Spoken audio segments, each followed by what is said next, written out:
बंदी छोड़ सतगुरु रामपाल जी परमेश्वर जी की जय हो।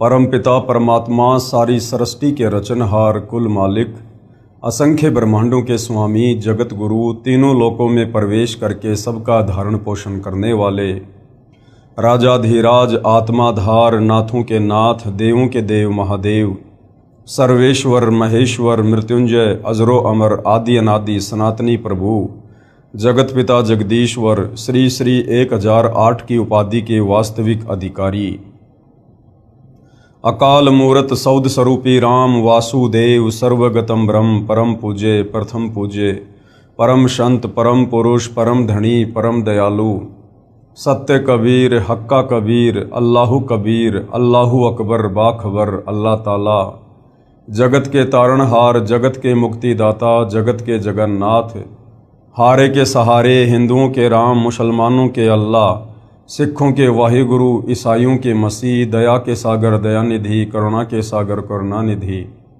स्वयंभू परिभू संकट मोचन कष्ट हरण मंगल करण दुख भंजन अविगत कबीर निर्विकार निर्विषम परमात्मा अलय अलेख सतगुरु आदि अनादि सतगुरु असली मर्यादा पुरुषोत्तम असली राम असली कृष्ण असली घनश्याम असली मुरारी राजाओं के राजा महाराजाओं के महाराजा शहंशाहों के शहंशाह सम्राटों के सम्राट भगवानों के भगवान अल्लाहों के अल्लाह प्रभुओं के प्रभु मसीहाओं के मसीह सच्चे वाहिगुरु बाबाओं के बाबा पीरों के पीर सेठों के सेठ जगत सेठ सावड़सा सेठ सर्वगुण संपन्न अनंत कोटि कलाओं के स्वामी अनंत कोटि ब्रह्मांडों के नायक योगियों में महायोगी ध्यानियों में महाध्यानी सिद्धों में परम सिद्ध ज्ञानियों में तत्वज्ञानी ब्रह्म ज्ञानी महाज्ञानी परम ज्ञानी सर्वश्रेष्ठ ज्ञानी विज्ञानी युवा कबीर समर्थ कबीर असमवात अमित ओजा सच्चे रहनुमा करीम अल्लाह सुभान अल्लाह दुनिया के अंतिम पैगंबर 8 सितंबर 1951 से गांव धनाना जिला सोनीपत हरियाणा भारतवर्ष की पावन भूमि पे प्रकट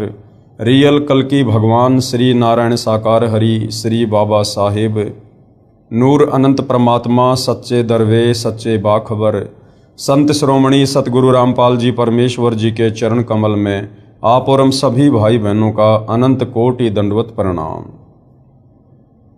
सत्साई भाई और बहनों, बहुत बड़ी दया बहुत बड़ी मेहर पूज्य गुरुदेव भगवान की परमेश्वर रामपाल जी की जिनके शुभ आशीर्वाद से विशेष आशीर्वाद से उनके सत्संगों का संग्रह पवित्र पुस्तक ज्ञान गंगा के ऊपर वीडियो बनाने की श्रृंखला शुरू है।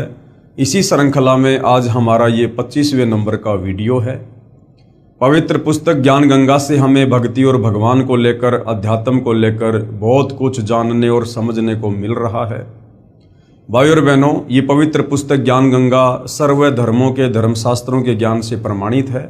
इस पवित्र पुस्तक के अमृत ज्ञान में सुई की नोक रखने जितना भी नुक्स निकालने में किसी भी धर्म का कोई भी धर्म गुरु सक्षम नहीं है। यही वो पुस्तक है जिस पुस्तक के ज्ञान को पढ़कर समझकर यदि जगत गुरु तत्वदर्शी सतगुरु रामपाल जी परमेश्वर जी से नाम उपदेश लेकर आजीवन मर्यादा में रहकर भक्ति की जाए तो साधक का तो मोक्ष होगा ही होगा, साथ में उसकी 101 पीढ़ियों का उद्धार भी होगा। तो भाई और बहनों, ऐसा मौका कोई अज्ञानी कोई मंदबुद्धि व्यक्ति ही चूकेगा जो इतने सहज में हमें मोक्ष प्राप्ति का शु अवसर इस घोर कलयुग में प्राप्त हो रहा है। तो भाई और बहनों, इस पवित्र पुस्तक को समझने के लिए सबसे पहले हमने सृष्टि रचना को समझना पड़ेगा, क्योंकि सृष्टि रचना भक्ति मार्ग की मास्टर की है।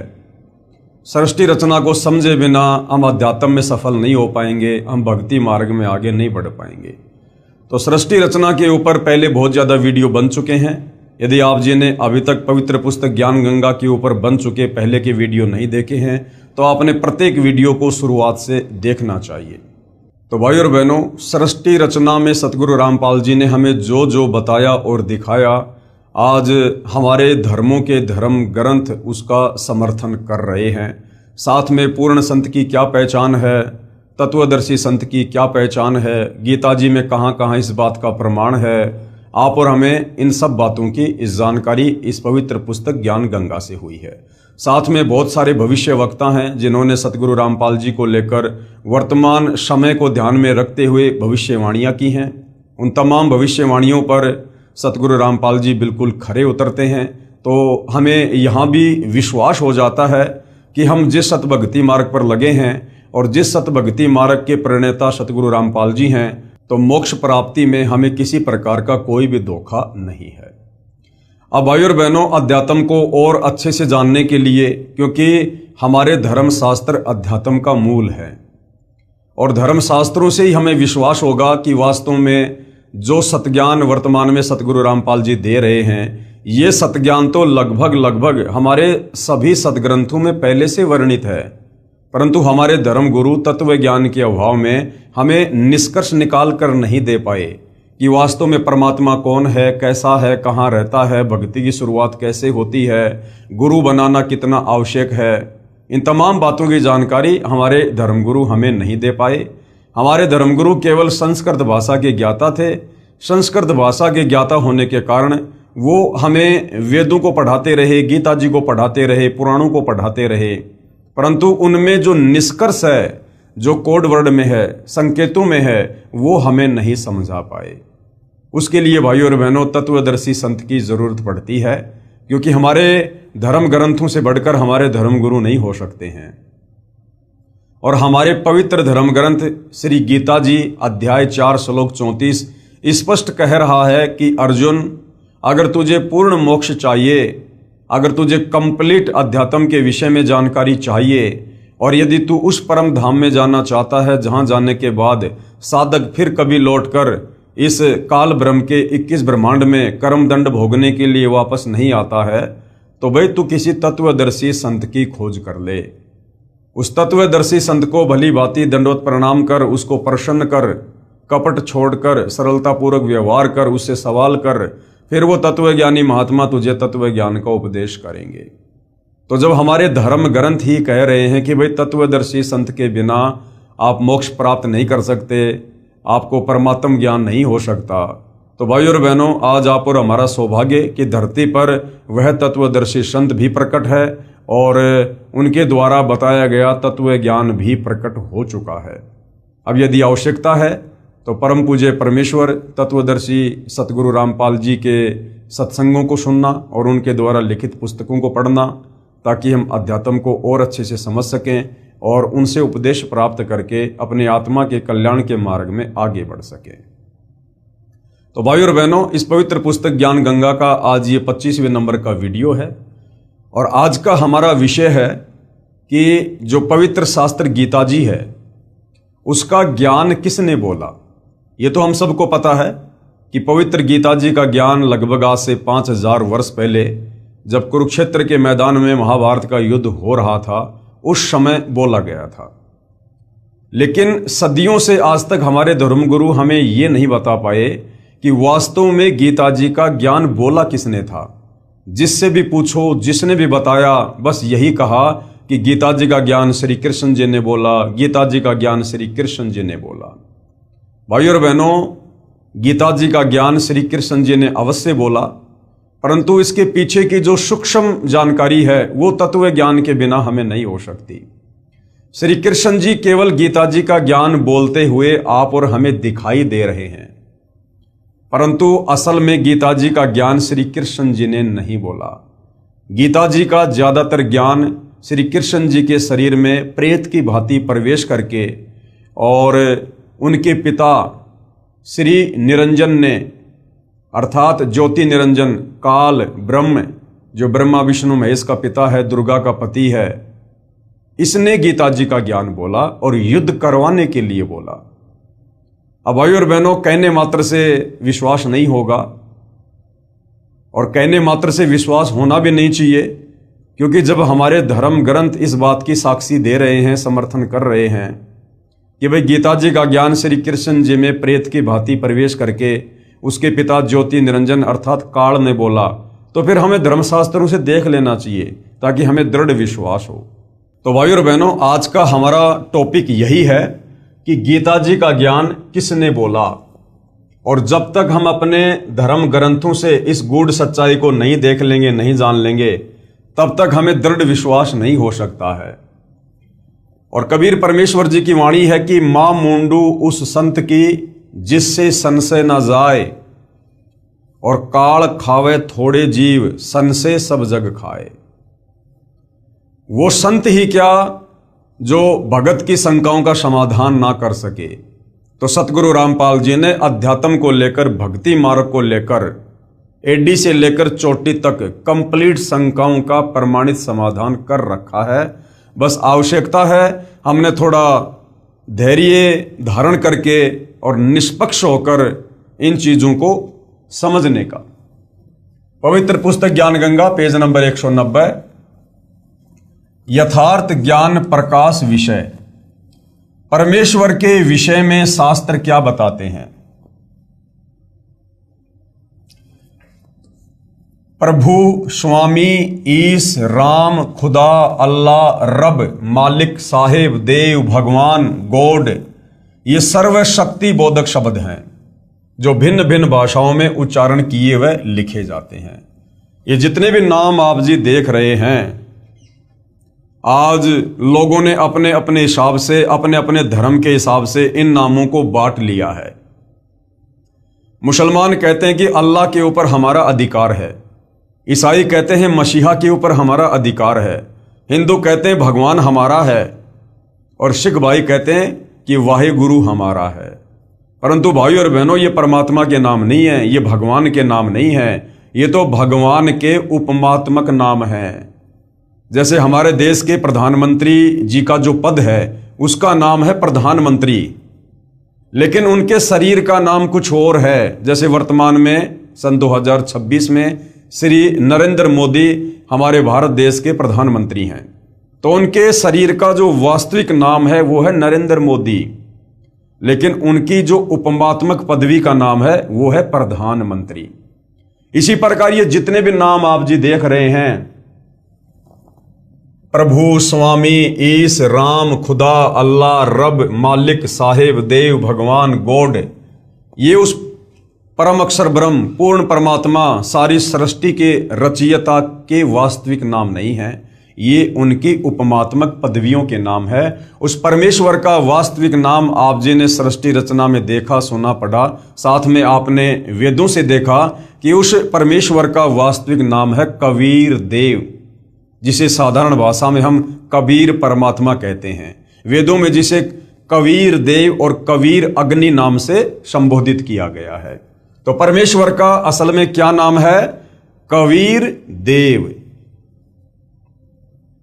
प्रभु यानी परमात्मा की महिमा से प्रत्येक प्राणी प्रभावित है कि कोई शक्ति है जो परम सुखदायक व कष्ट निवारक है।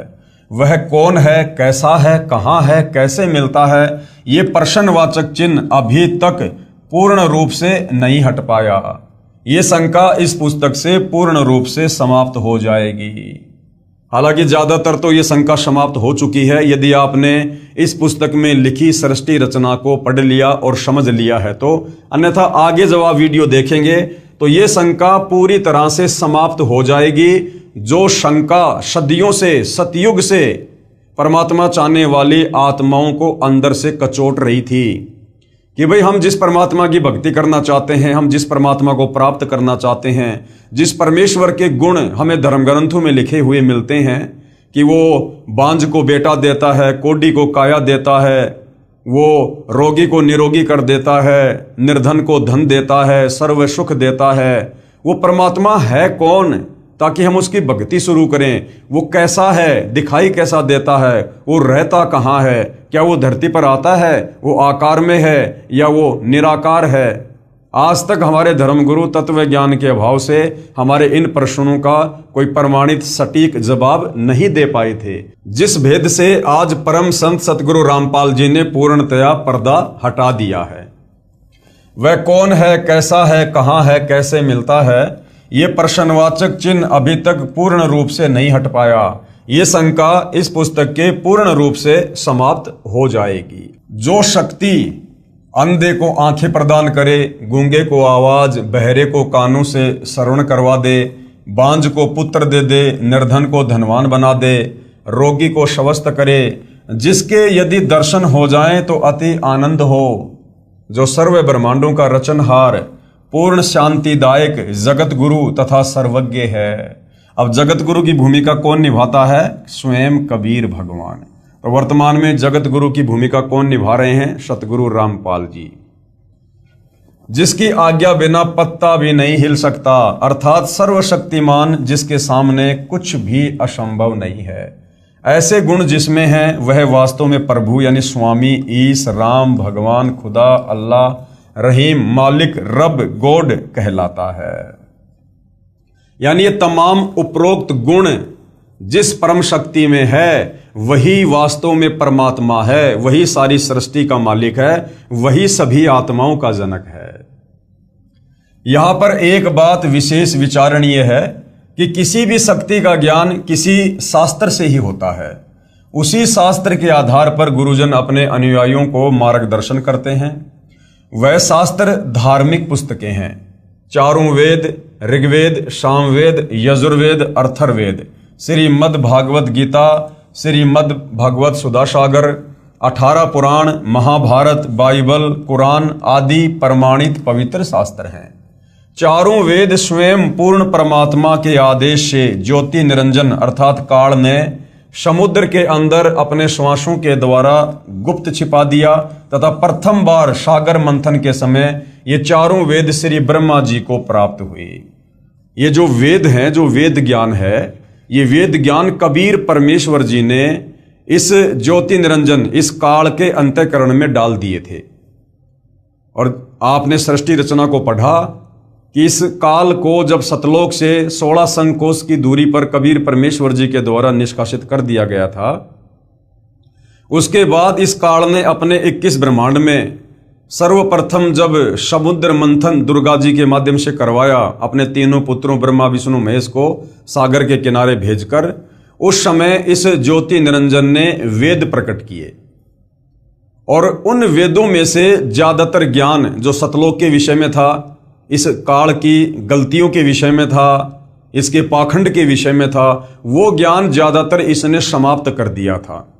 और बाकी का जो ज्ञान था वो इस काल ने समुद्र मंथन के द्वारा अपने बड़े पुत्र ब्रह्मा जी को दिया। ब्रह्मा जी ने वेदों को पढ़ा और जैसा भी उसे ज्ञान हुआ वो ज्ञान उन्होंने आगे अपने वंशजों को दिया, ब्राह्मणों को दिया, धर्म गुरुओं को दिया। और वो ज्ञान सदियों से धर्म गुरुओं के द्वारा समाज में फैलाया गया है। तो भाई और बहनों, इन 4 वेदों में भक्ति और भगवान को लेकर कंप्लीट ज्ञान नहीं है। वो कंप्लीट ज्ञान जो इस काल के द्वारा नष्ट कर दिया गया, उसी कंप्लीट ज्ञान को देने के लिए कबीर परमात्मा सतलोक से चलकर तत्वदर्शी संत की, जगत गुरु की भूमिका करते हुए इस पृथ्वी पर प्रकट होते हैं। जो ब्रह्मा जी क्षर पुरुष के ज्येष्ठ पुत्र हैं, क्षर पुरुष यानी ये काल, ये ब्रह्मा इस ब्रह्म का बड़ा लड़का है। तो ब्रह्मा ने वेद पढ़े तथा जैसा समझा उसी आधार पर संसार में ज्ञान का प्रचार अपने वंशजों ऋषियों के द्वारा करवाया। पूर्ण परमात्मा ने 5वां सौषम यानी सूक्ष्म वेद भी ब्रह्म यानी काल को दिया था, जो इस ज्योति निरंजन ने अपने पास गुप्त रखा तथा उसे समाप्त कर दिया। क्योंकि उस 5वें वेद में, सूक्ष्म वेद में, जिसको सौषम वेद भी कहते हैं, उसमें कंप्लीट जानकारी थी सतलोक वापस जाने की, पूरी सृष्टि रचना की, कंप्लीट मूल ज्ञान था। लेकिन इस काल ने डर कर उस ज्ञान को समाप्त कर दिया, क्योंकि इसको 1 लाख मानव शरीरधारी आत्माओं के शरीर से निकली वासना को खाने का श्राप लगा हुआ है। तो काल ने यह सोचकर यदि सभी लोग इस तत्व ज्ञान से परिचित हो गए तो मेरे लोक में फिर यहाँ कोई नहीं रहेगा और सब के सब वापस सतलोक को चले जाएंगे। तो इस भय से, इस डर से इस काल ने परमात्मा के द्वारा दिए गए उस मूल ज्ञान को, सूक्ष्म ज्ञान को छुपा दिया, नष्ट कर दिया। और बाकी का जो साधारण ज्ञान था, जिसमें केवल इस काल तक की ही ज्यादातर जानकारी है, इस काल की भक्ति तक की ही जानकारी है और बहुत कम आंशिक जानकारी उस कबीर परमेश्वर की है, उस ज्ञान को इसने अपने पुत्र ब्रह्मा को दे दिया। कुछ समय उपरांत अर्थात 1 कल्प यानी 1000 चतुर्युग के बाद, 1 कल्प कहो चाहे 1000 चतुर्युग कहो, ये इस काल के बड़े बेटे ब्रह्मा जी का एक दिन है। यानी ब्रह्मा जी का जो जीवन है वो इतना लंबा है कि 1000 चतुर्युग केवल इसका एक दिन है। वैसे तो 1008 चतुर्युग का ब्रह्मा जी का एक दिन होता है और 1008 चतुर्युग ही ब्रह्मा जी की रात्रि होती है, लेकिन गुरुदेव भगवान इसको आसानी से समझाने के लिए 1000 चतुर्युग कह देते हैं। कुछ समय उपरांत अर्थात एक कल्प अर्थात 1000 चतुर्युग के बाद 3 लोक, पृथ्वीलोक, स्वर्गलोक, पाताल लोक के सर्व प्राणी प्रलय अर्थात विनाश हो जाते हैं। यानी जब ब्रह्मा जी का दिन होता है तो ये 3 लोक की सृष्टि चलती है और जैसे ही ब्रह्मा जी का दिन समाप्त होता है, रात्रि शुरू होती है, उस समय यहां पर प्रलय हो जाता है, विनाश हो जाता है 3 लोकों में। फिर ज्योति निरंजन यानी काल के निर्देश से ब्रह्मा अपनी रात्रि समाप्त होने पर, ब्रह्मा की रात्रि 1000 चतुर्युग की होती है तथा इतना ही दिन। जब दिन प्रारंभ होता है तो रजोगुण से प्रभावित करके प्राणियों की उत्पत्ति तीनों लोकों में शुरू करता है। यानी ब्रह्मा जी की रात्रि में तीनों लोकों में प्रलय हो जाती है और ब्रह्मा जी की रात्रि समाप्त होते ही काल की आज्ञा से ब्रह्मा फिर से अपने रजोगुण के प्रभाव से संतान उत्पत्ति करवाकर सृष्टि की रचना करता है। तब सतयुग की शुरुआत में वही चारों वेद काल ब्रह्म स्वयं ब्रह्मा को फिर प्रदान करता है तथा फिर प्राकृतिक उथल पुथल के कारण चारों पवित्र वेदों का ज्ञान समाप्त हो जाता है। यानी कलयुग के एंड में फिर चारों जो है इन पवित्र शास्त्रों का ज्ञान जो है समाप्त हो जाता है। उसके पश्चात फिर समय अनुसार अन्य ऋषियों में प्रवेश करके दोबारा लिखवाता है। फिर भी समय अनुसार प्राकृतिक उथल पुथल के बाद स्वार्थी लोगों के द्वारा वेदों में बदलाव करके वास्तविक ज्ञान संसार से लुप्त कर दिया जाता है।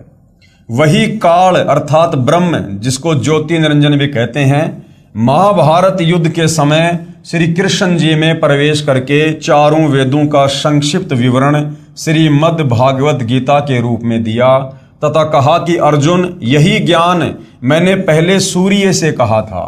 अब बहुत सारे भाई बहन जो अध्यात्म से अपरिचित हैं वो कह देते हैं कि भाई सूर्य तो आग का गोला है, सूर्य को कैसे ज्ञान समझाया जा सकता है।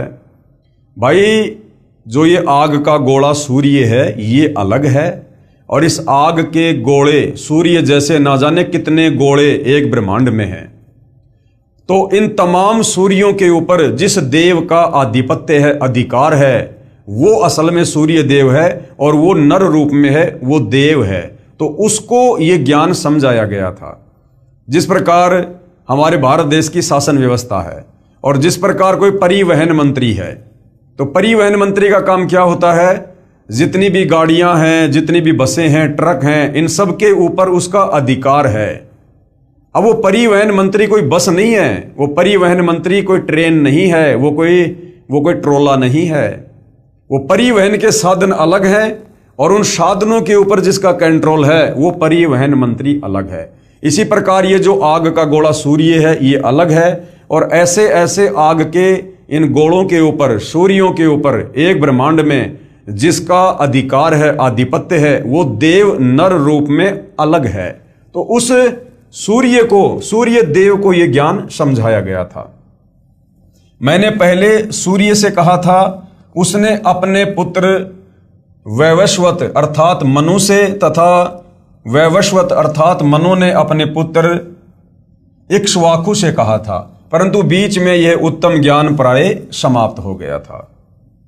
इस काल अर्थात ब्रह्म ज्योति निरंजन ने श्री वेद व्यास ऋषि के शरीर में प्रवेश करके चारों वेद, महाभारत, 18 पुराण, श्रीमद् भगवद गीता, श्री सुधा सागर को पुनः लिपिबद्ध अर्थात संस्कृत भाषा में करवाया, जो आज सभी को उपलब्ध है। ये सर्व शास्त्र श्रेष्ठ हैं। अब इन शास्त्रों को कलयुगी ऋषियों ने भाषा भाष्य अर्थात हिंदी अनुवाद करके अपने विचार मिलाने की कोशिश की है, जो स्पष्ट गलत दिखाई देते हैं। यानी वर्तमान में इन तमाम शास्त्रों का जिन जिन अनुवादकों ने अनुवाद किया है, तो तत्व ज्ञान के अभाव में इन्होंने अनुवाद करते समय बहुत ज्यादा मिलावट कर दी है, जो स्पष्ट गलत दिखाई देते हैं और व्याख्या से मेल नहीं खाते हैं। यानी मूल संस्कृत से, मूल श्लोकों से मतलब मेल नहीं खाते हैं। ये सभी शास्त्र महर्षि व्यास जी द्वारा लगभग 5300 यानी 5300 वर्ष पहले दोबारा लिखे गए थे। उस समय हिंदू धर्म, ईसाई धर्म, मुसलमान धर्म व सिख धर्म आदि कुछ भी नहीं थे। एक वेदों के मानने वाले आर्य ही हुआ करते थे। कर्म आधार पर जाति होती थी तथा केवल 4 वर्ण क्षत्रिय, वैश्य, ब्राह्मण तथा शूद्र ही थे। इसलिए ये जो चारों वेद हैं और जो पवित्र गीता जी का ज्ञान है, ये किसी धर्म या जाति विशेष के लोगों के लिए नहीं है, ये पूरे विश्व के मानव समाज के लिए है। क्योंकि जिस समय ये गीता जी का ज्ञान बोला गया था या जिस समय ये वेद लिखे गए थे, उस समय हमारे देश में ना कोई हिंदू था, ना कोई मुसलमान था, ना कोई सिख था, ना कोई जैनी था, ना कोई बौद्ध था। यानी आज से 5000 साल पहले द्वापर युग तक कोई धर्म नहीं था। हम सभी आर्य थे, हम सभी सनातनी थे, वेदों के अनुसार साधना किया करते थे।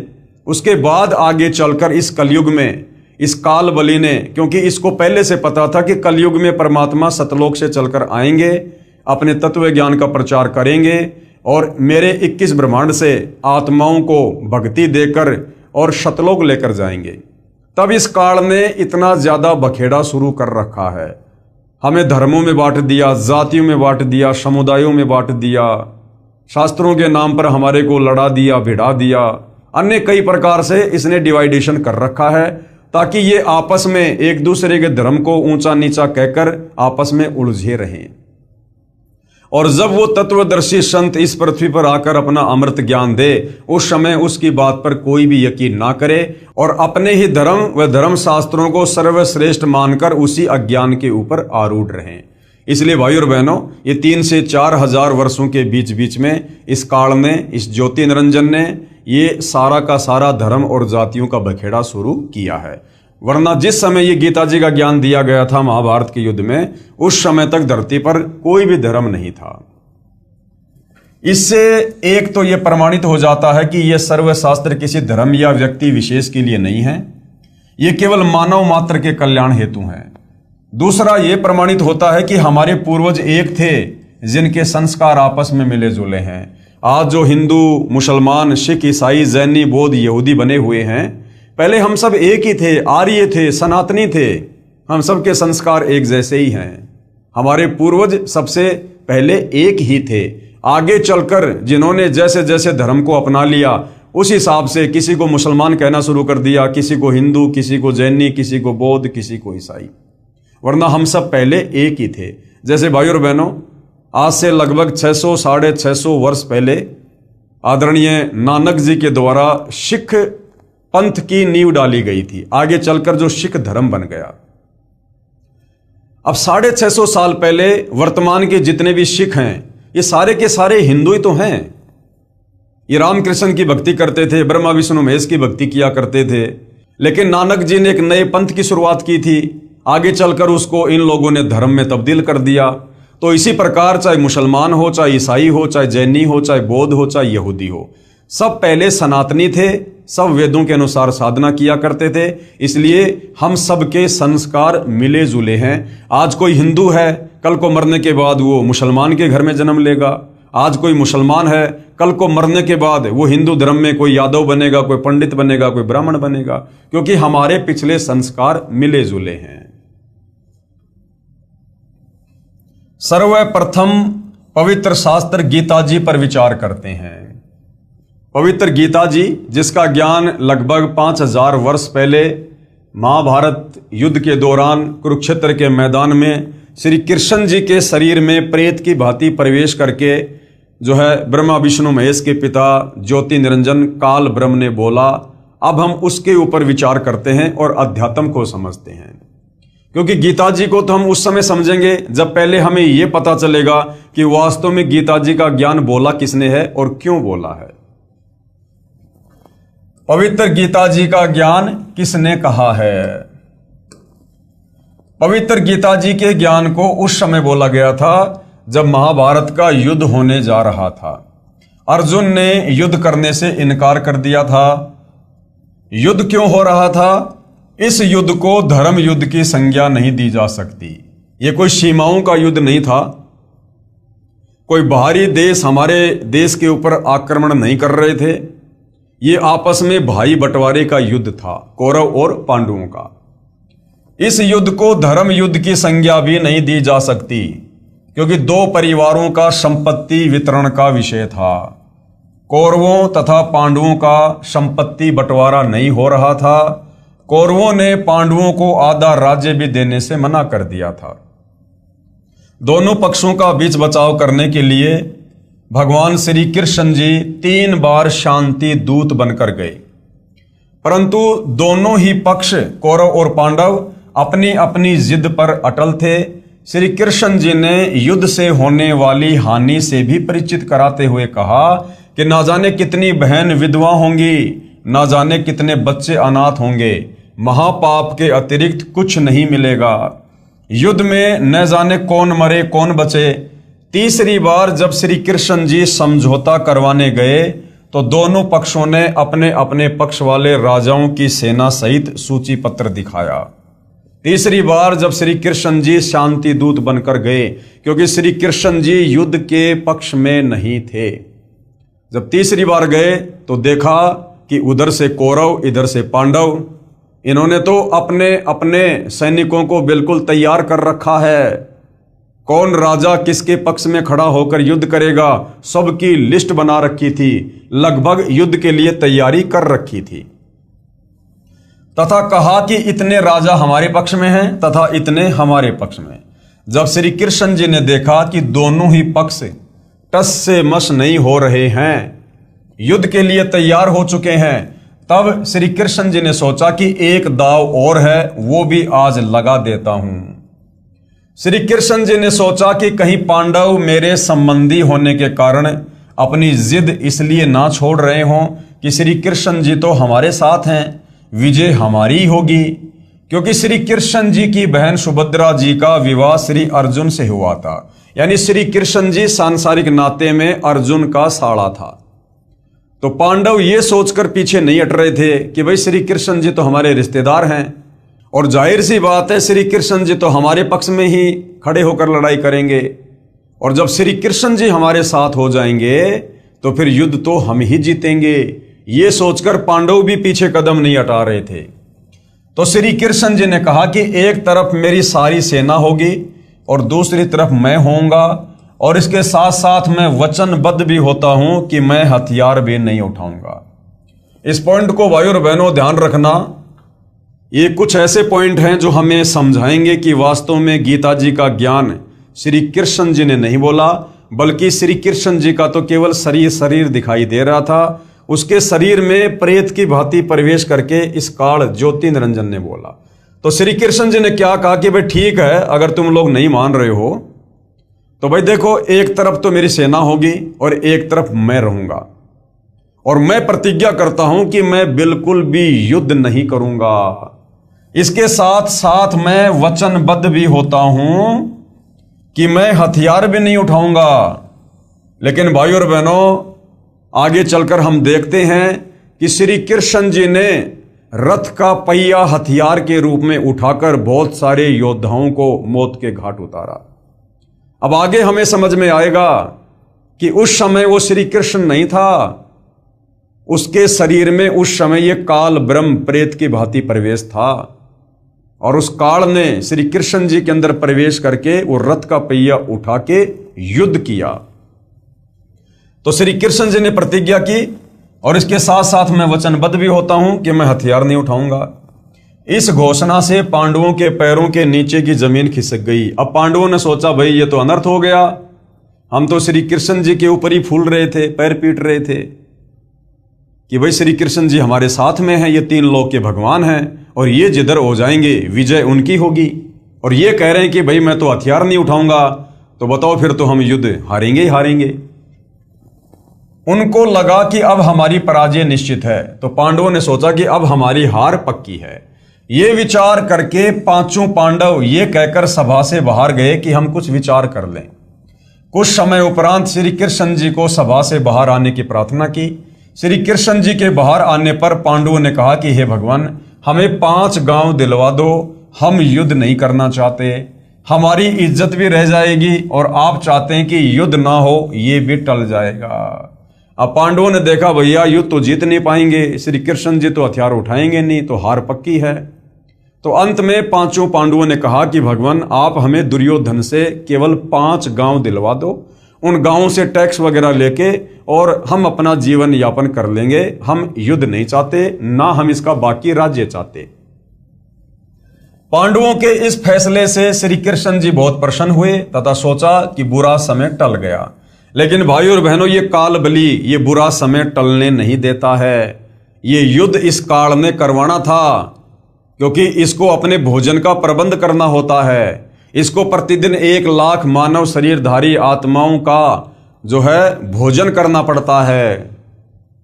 सभा में केवल कौरव तथा उनके समर्थक शेष थे। श्री कृष्ण जी ने कहा, दुर्योधन युद्ध टल गया, मेरी भी यह हार्दिक इच्छा थी, आप पांडवों को 5 गांव दे दो, वे कह रहे हैं कि हम युद्ध नहीं चाहते।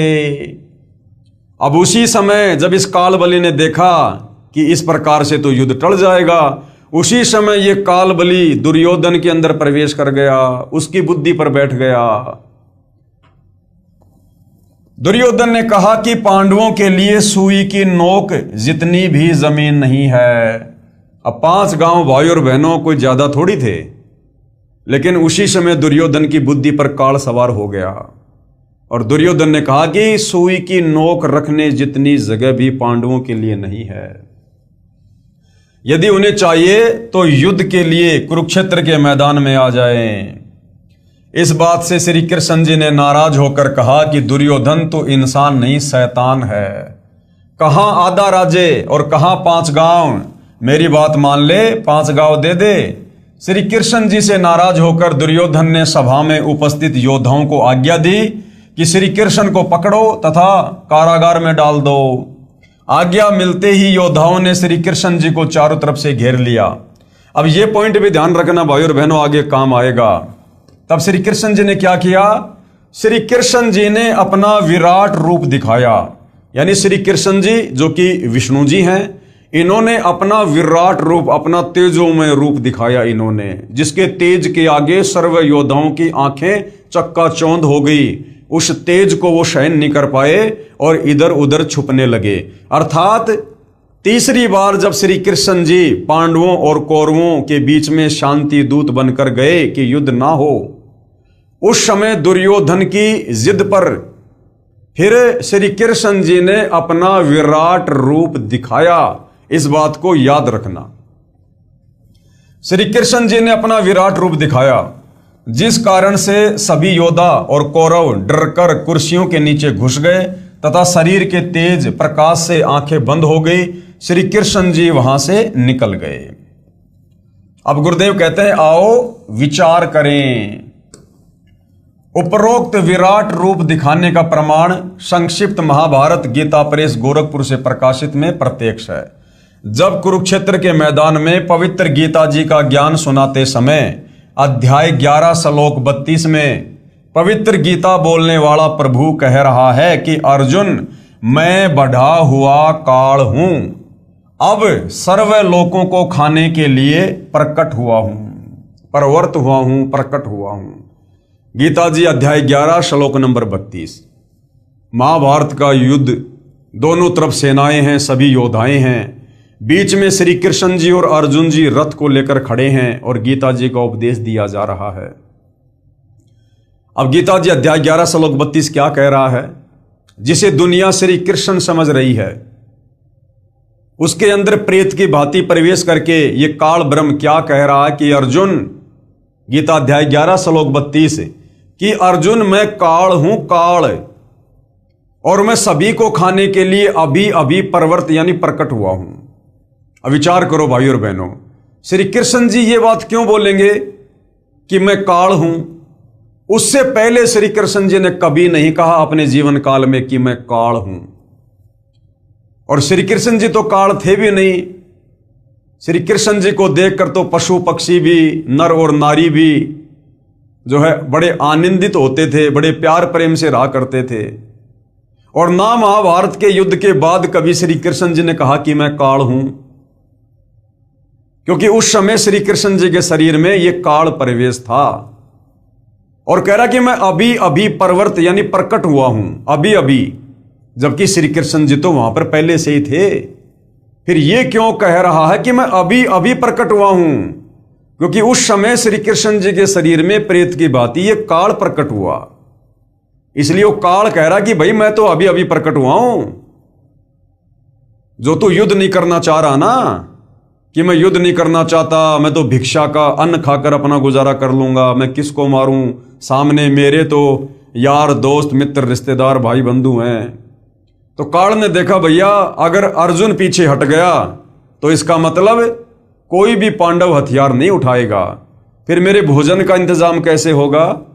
तो उसी समय श्री कृष्ण जी के शरीर में यह काल प्रवेश करता है और इस अर्जुन को अपना विराट रूप दिखाता है, काल रूप दिखाता है, जिससे अर्जुन डर जाता है और कहता अर्जुन मैं काल हूं और अभी अभी प्रकट हुआ हूं। जबकि श्री कृष्ण जी तो वहां पर पहले से ही उपस्थित थे, लेकिन उस समय यह काल उसके अंदर प्रवेश करके प्रकट हुआ, इसलिए कह रहा कि मैं तो अभी अभी प्रकट हुआ हूं। गीता अध्याय 11 श्लोक 32 में पवित्र गीता बोलने वाला प्रभु यानी काल कह रहा है कि अर्जुन मैं बढ़ा हुआ काल हूं, अब सर्व लोगों को खाने के लिए प्रकट हुआ हूं। जरा सोचिए कि श्री कृष्ण जी तो पहले से ही अर्जुन जी के साथ में थे।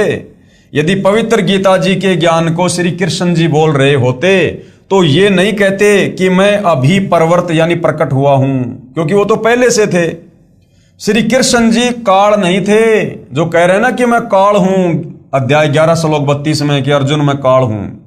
श्री कृष्ण जी काल नहीं थे, उनके दर्शन मात्र से मनुष्य पशु गाय आदि प्रसन्न होकर श्री कृष्ण जी के पास आकर प्यार पाते थे। क्या काल के पास आकर कोई प्रसन्न रह सकता है? उसकी तो शकल से भी डर लगे। जिनके दर्शन बिना गोपियों का खाना पीना छूट जाता था, इसलिए काल कोई और शक्ति है, वह श्री कृष्ण जी के शरीर में प्रेतवत यानी भूत की तरह प्रवेश करके और पवित्र श्रीमद् भगवत गीता जी के ज्ञान रूप में चारों पवित्र वेदों का सार बोल गया। उसकी 1000 भुजाएं हैं, किसकी? काल की। देखो श्री कृष्ण जी जब इस धरती पर प्रकट हुए तो एक मनुष्य रूप में प्रकट हुए, और वैसे ये श्री विष्णु जी हैं, तो श्री विष्णु जी 16 कला के भगवान हैं और ज्यादा से ज्यादा इनकी 4 भुजा हैं। जबकि गीता जी का ज्ञान देते समय खुद कह रहा है, जब उसको इस काल ने श्री कृष्ण जी में प्रवेश करके अर्जुन को अपना विराट रूप दिखाया, तो अर्जुन ने देखा कि ये तो 1000 भुजा वाला भगवान है, और अर्जुन खुद कह रहा कि हे सहस्त्रा बाहु, अर्थात 1000 भुजा वाले भगवान। अरे भैया श्री कृष्ण या श्री विष्णु जी तो केवल 4 भुजा रख सकते हैं, इससे ज्यादा नहीं बना सकते, कम से कम 2 और ज्यादा से ज्यादा 4। जबकि अर्जुन कह रहा कि हे सहस्त्रा बाहु, 1000 भुजा वाले भगवान, तो 1000 कला का स्वामी ये काल है, ये 1000 भुजा बना सकता है, 1000 मुंह लगा सकता है। तो महाभारत के युद्ध में श्री कृष्ण जी के शरीर में प्रवेश करके ये काल बोल रहा है। उसकी 1000 भुजाएं हैं, किसकी? काल की। श्री कृष्ण जी श्री विष्णु जी के अवतार थे, जिनकी मात्र 4 भुजाएं हैं। फिर अध्याय 11 श्लोक 21 व 46 में अर्जुन कह रहा है कि भगवान आप तो ऋषियों देवताओं तथा सिद्धों को भी खा रहे हो, जो आपका ही गुणगान पवित्र वेदों के मंत्रों द्वारा उच्चारण कर रहे हैं। अब पहली बात तो श्री कृष्ण जी के भक्तों को, श्री विष्णु जी के भक्तों को विचार करना चाहिए। आप गीता जी को सत्य मानते हो, और यहां गीता जी अध्याय 11 श्लोक 21 और 46 को ध्यान से पढ़ो।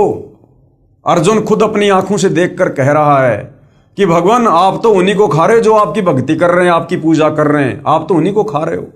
तो बताओ भाई और बहनों, आप श्री कृष्ण जी की पूजा करते हो, श्री विष्णु जी की पूजा करते हो, और अर्जुन खुद अपनी आंखों से देखकर कह रहा कि भगवान आप तो उन्हीं को खा रहे हो जो आप ही की जय जयकार कर रहे हैं, जो आप ही की पूजा कर रहे हैं। तो श्री कृष्ण जी श्री विष्णु जी पूजा के योग्य नहीं हैं। लेकिन इस समय श्री कृष्ण जी में, श्री विष्णु जी में काल प्रवेश था, 1000 भुजा का भगवान, ये ज्योति निरंजन, और ये सबको खा रहा था, क्योंकि ये ब्रह्मा विष्णु महेश को भी नहीं छोड़ता है।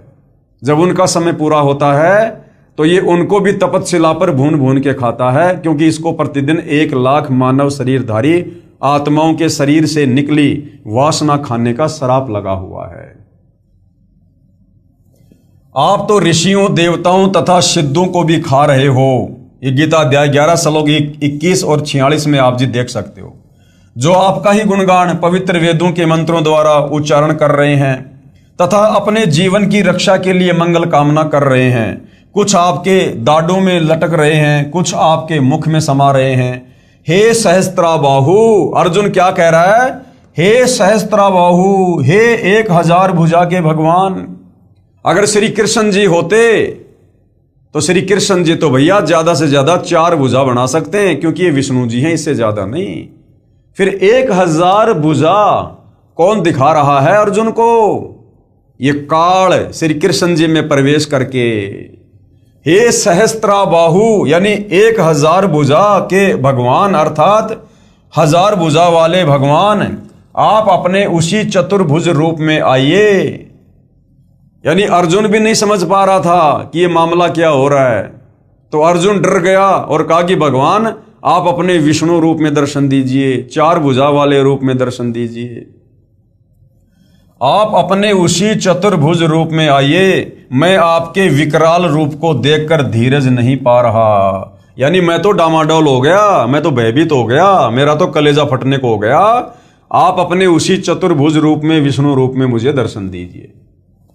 अध्याय 11 श्लोक 47 में पवित्र गीता जी को बोलने वाला प्रभु काल कह रहा है कि हे अर्जुन, यह मेरा वास्तविक काल रूप है, जिसे तेरे अतिरिक्त पहले किसी ने नहीं देखा। क्योंकि इसने सौगंध खा रखी है कि किसी भी प्रकार की भक्ति से, जप से, तप से कोई मेरे काल रूप का दर्शन नहीं कर सकता। इसने दुर्गा को कह दिया था कि दुर्गा, आज के बाद मैं किसी को अपने वास्तविक काल रूप में दर्शन नहीं दूंगा। यदि आपने सृष्टि रचना पढ़ी है तो आपको समझ आ रहा होगा। अब विचार करना भाइयों और बहनों, यहां पर गीता जी अध्याय 11 श्लोक 47 आप जी नोट कर सकते हो, देख सकते हो पवित्र गीता जी में। गीता अध्याय 11 श्लोक 47 में पवित्र गीता जी को बोलने वाला ये प्रभु काल कह रहा है कि हे अर्जुन, ये मेरा वास्तविक काल रूप है, जिसे तेरे अतिरिक्त पहले किसी ने नहीं देखा। अब विचार करो भाइयों और बहनों, यदि इस महाभारत के युद्ध के समय ये विराट रूप अगर श्री कृष्ण जी दिखा रहे होते, पहली बात तो श्री कृष्ण जी 1000 भुजा बना नहीं सकते, क्योंकि ये केवल 4 भुजा के भगवान हैं। और यदि ये ज्ञान श्री कृष्ण जी दे रहे होते तो ये बात कभी नहीं बोलते कि अर्जुन, तेरे अतिरिक्त पहले किसी ने नहीं देखा, कि मेरा ये विराट रूप तेरे अलावा पहले किसी ने नहीं देखा। जबकि थोड़ी देर पहले आपने देखा कि जब श्री कृष्ण जी तीसरी बार शांति समझौता करवाने के लिए दुर्योधन की सभा में गए, तो दुर्योधन ने नाराज होकर अपने सैनिकों को आदेश दिया कि श्री कृष्ण जी को बंदी बनाकर जेल में डाल दो। उस समय श्री कृष्ण जी ने अपना विराट रूप दिखाया था और उसका विराट रूप वहां पर उपस्थित सभी योद्धाओं ने देखा था। तो श्री कृष्ण जी तो पहले अपना विराट रूप दुर्योधन की सभा में दिखा चुके थे। अब यदि महाभारत का ज्ञान देते समय अगर श्री कृष्ण जी ने विराट रूप दिखाया होता तो श्री कृष्ण जी फिर कभी भी अर्जुन को यह बात नहीं बोलता कि जिसे तेरे अतिरिक्त पहले किसी ने नहीं देखा, जबकि पहले वो दुर्योधन की सभा में दिखा चुके थे। तो यहां पर गीता जी का ज्ञान बोलते समय 1000 भुजा बनाकर अर्जुन को जो विराट रूप दिखाया है वो श्री कृष्ण जी के शरीर में प्रवेश करके और इस काल ने दिखाया, जो कह रहा कि अर्जुन, तेरे अलावा मेरा ये विराट रूप पहले किसी ने नहीं देखा। अगर श्री कृष्ण जी होते तो श्री कृष्ण जी तो पहले दुर्योधन की सभा में अपना विराट रूप दिखा चुके थे। तो इससे भी सिद्ध होता है कि महाभारत के समय गीता जी का ज्ञान श्री कृष्ण जी ने नहीं, बल्कि श्री कृष्ण जी के शरीर में प्रेत की भांति प्रवेश करके इस ज्योति निरंजन काल ने बोला है। अध्याय 11 श्लोक 47 में पवित्र गीता जी को बोलने वाला प्रभु यानी काल कह रहा है कि हे अर्जुन, यह मेरा वास्तविक काल रूप है, जिसे तेरे अतिरिक्त पहले किसी ने नहीं देखा था। उपरोक्त विवरण से एक तथ्य तो ये सिद्ध हुआ कि कौरवों की सभा में विराट रूप श्री कृष्ण जी ने दिखाया था, तथा यहाँ युद्ध के मैदान में विराट रूप काल श्री कृष्ण जी के शरीर में प्रेतवत प्रवेश करके अपना विराट रूप ये काल ने दिखाया था। नहीं तो ये नहीं कहता, नहीं तो श्री कृष्ण जी ये नहीं कहता कि ये विराट रूप तेरे अतिरिक्त पहले किसी ने नहीं देखा है, क्योंकि श्री कृष्ण जी अपना विराट रूप कौरवों की सभा में पहले ही दिखा चुके थे। अब भाइयों और बहनों, ये है सूक्ष्म ज्ञान, तत्व ज्ञान, जिसको कबीर परमेश्वर जी के अलावा धरती पर प्रकट होकर और कोई नहीं समझा सकता। उनके अलावा किसी की बुद्धि में ये सूक्ष्म ज्ञान नहीं आ सकता। तो हमारे पवित्र ग्रंथ गीता जी में सारी सच्चाई लिखी हुई है, लेकिन तत्व ज्ञान के अभाव से हमारे धर्मगुरु समझ नहीं पाए। दूसरी ये बात सिद्ध हुई कि पवित्र गीता जी को बोलने वाला काल ब्रह्म ज्योति निरंजन है, न कि श्री कृष्ण जी, क्योंकि श्री कृष्ण जी ने पहले कभी नहीं कहा कि मैं काल हूं, तथा बाद में भी नहीं कहा कि मैं काल हूं। श्री कृष्ण जी काल नहीं हो सकते, उनके दर्शन मात्र को तो दूर दूर क्षेत्र के स्त्री तथा पुरुष तड़पा करते थे। अब आगे क्या कह रहे हैं पूज्य गुरुदेव, विराट रूप क्या होता है? विराट रूप, आप दिन के समय या चांदनी रात्रि में जब आपके शरीर की छाया छोटी, लगभग शरीर जितनी लंबी हो या कुछ बड़ी हो, उस छाया के सीने वाले स्थान पर यानी छाती वाली जगह पर 2 मिनट तक एकटक देखिए, चाहे आंखों से पानी भी क्यों ना गिरे। फिर सामने आकाश की तरफ देखिए, आपको अपना ही विराट रूप दिखाई देगा, जो सफेद रंग का आसमान को छू रहा होगा।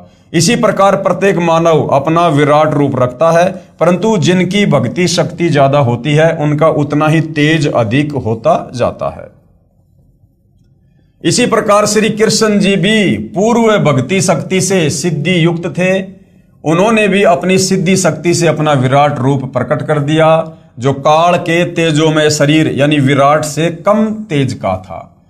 तीसरी बात यह सिद्ध हुई कि पवित्र गीता जी बोलने वाला प्रभु काल सहस्त्राबाहु अर्थात 1000 भुजा युक्त है, तथा श्री कृष्ण जी तो श्री विष्णु जी के अवतार हैं, जो 4 भुजा युक्त हैं।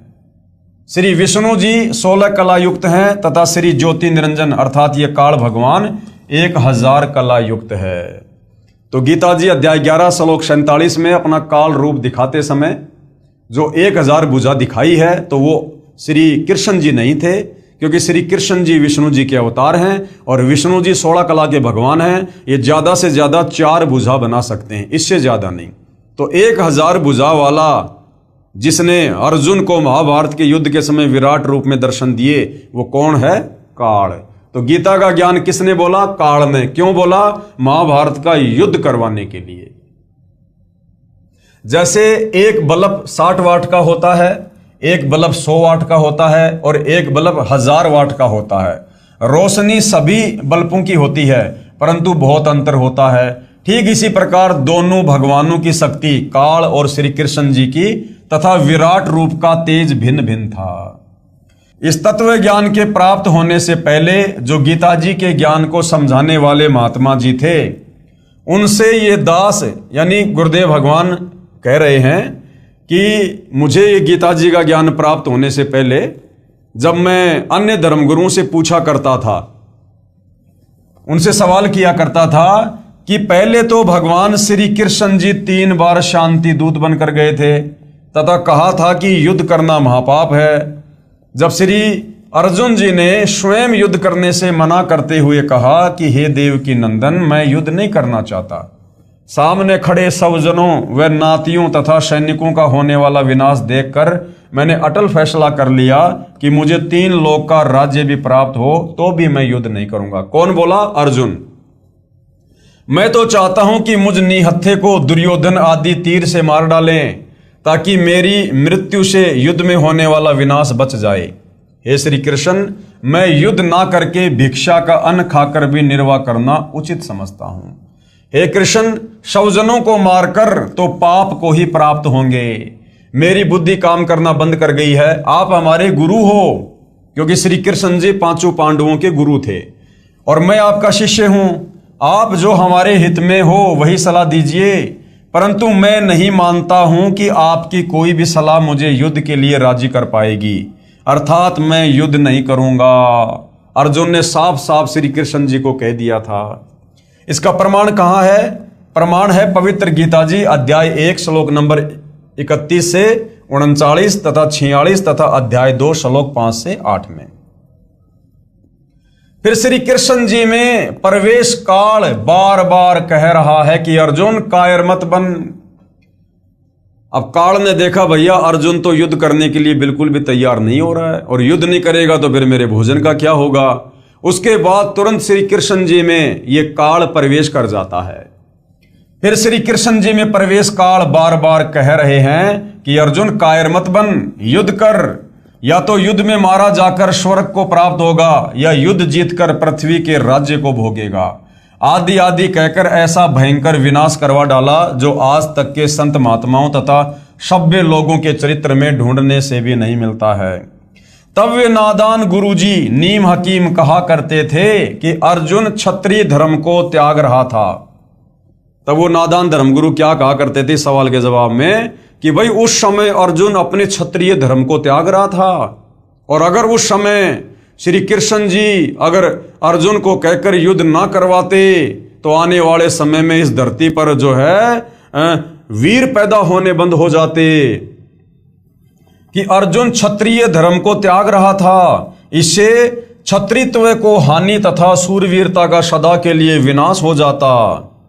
अर्जुन को क्षत्रिय धर्म पालन करवाने के लिए यह महाभारत का युद्ध श्री कृष्ण जी ने करवाया था।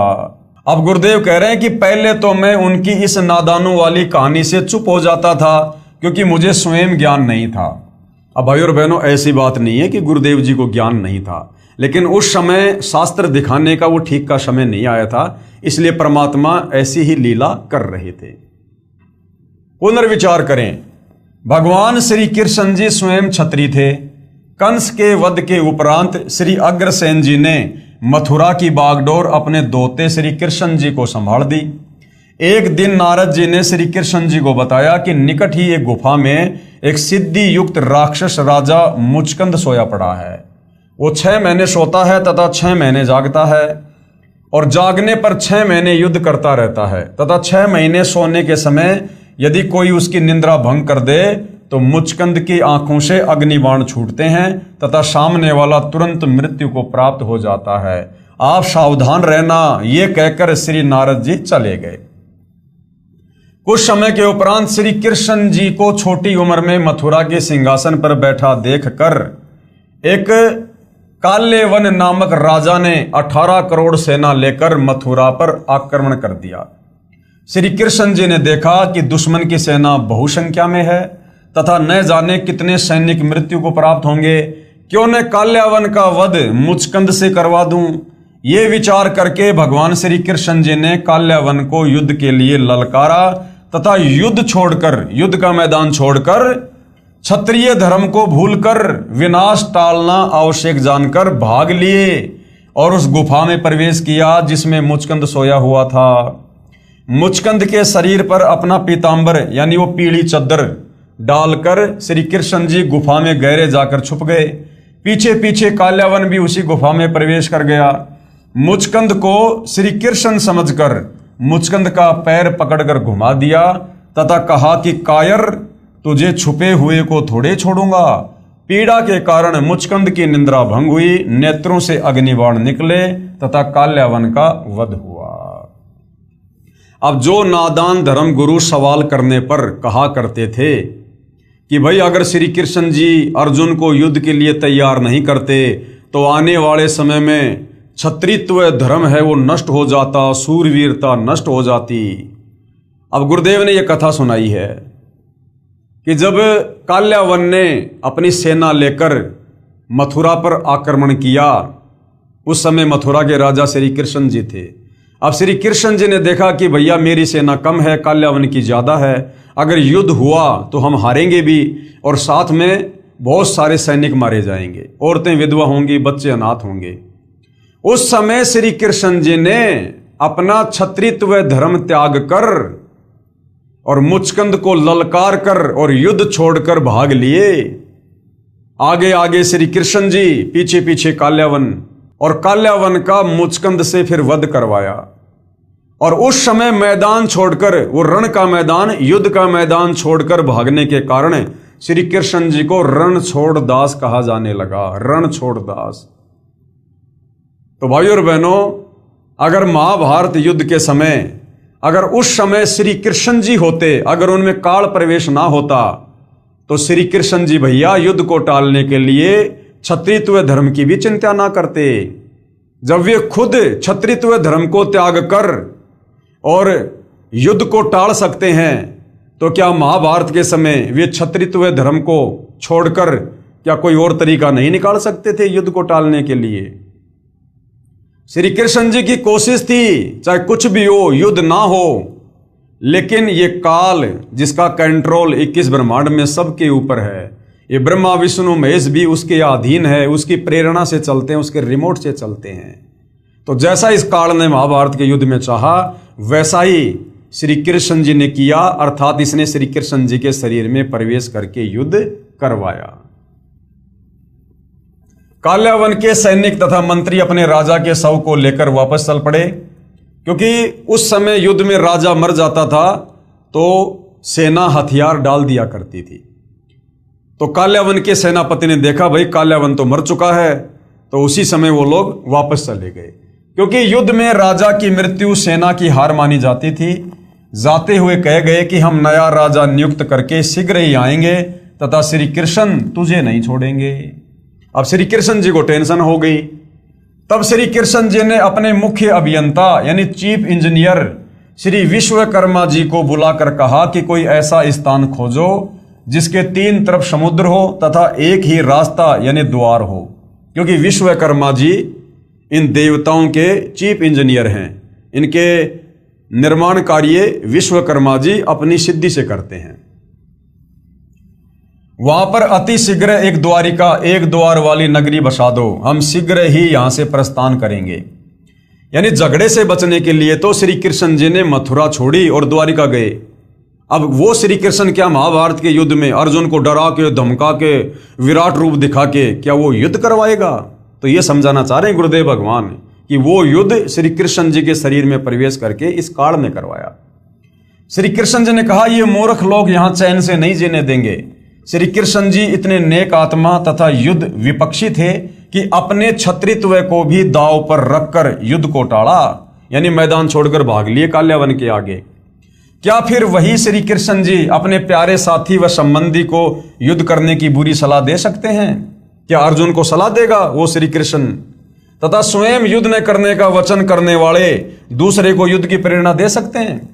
और श्री कृष्ण जी ने तो साफ साफ कह दिया था कि भाई देखो, मैं पांडवों की तरफ हूं लेकिन मैं हथियार नहीं उठाऊंगा। अब बताओ, खुद लड़ाई ना लड़ने वाले श्री कृष्ण क्या अर्जुन को युद्ध के लिए तैयार करेंगे? तो युद्ध के लिए अर्जुन को डरा धमकाकर, विराट रूप दिखाकर जो है इस काल बलि ने तैयार किया। तो महाभारत के युद्ध में गीता जी का ज्ञान श्री कृष्ण जी ने नहीं, बल्कि श्री कृष्ण जी के शरीर में प्रेत की तरह प्रवेश करके इस काल ने, ज्योति निरंजन ने बोला अपने भोजन के लिए। क्योंकि जब तक आप सृष्टि रचना को नहीं पढ़ेंगे, नहीं सुनेंगे, नहीं समझेंगे, आपको यह धर्मशास्त्र समझ में नहीं आ सकते। क्या फिर वही श्री कृष्ण जी अपने प्यारे साथी व संबंधी को युद्ध करने की बुरी सलाह दे सकते हैं तथा स्वयं युद्ध न करने का वचन करने वाले दूसरे को युद्ध की प्रेरणा दे सकते हैं? नहीं, अर्थात कभी नहीं। भगवान श्री कृष्ण रूप में स्वयं श्री विष्णु जी ही अवतार धार कर आए थे।